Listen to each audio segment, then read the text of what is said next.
Officials of the Independent National Electoral Commission, INEC, are attending this meeting in Abuja with some members of the civil society organizations to present a draft copy of the 2022 election guidelines for voters in internally displaced persons camps.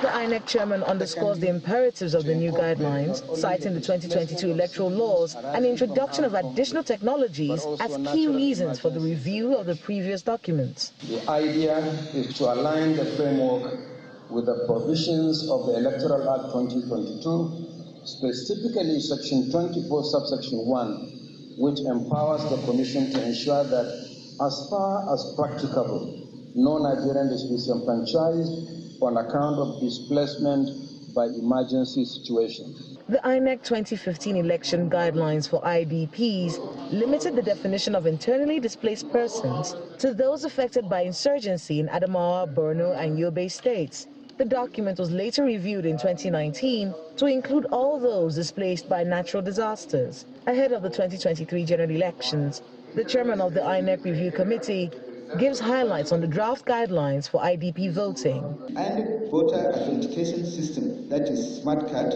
reader, was used for voter authentication on election day.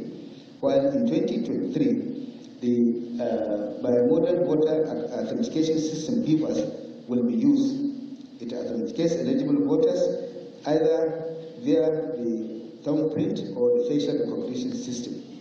Other provisions in the draft guidelines include how the BVAS will be deployed and used, as well as how voting exercises will be conducted in IDP camps.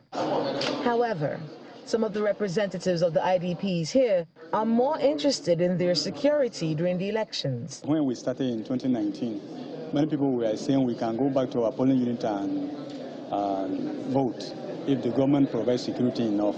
But when we look at it, how many polling units in a local government or in a world, and how much security do we have in the nation? So it can't work that way. But if they are working in bringing this security in where people are residing now, I think the few of them that are abroad, they can work. Although the voting population in internally displaced persons camps in Nigeria is unknown, recent data from the United Nations Refugee Agency reveals that there are over 2.1 million IDPs in Nigeria.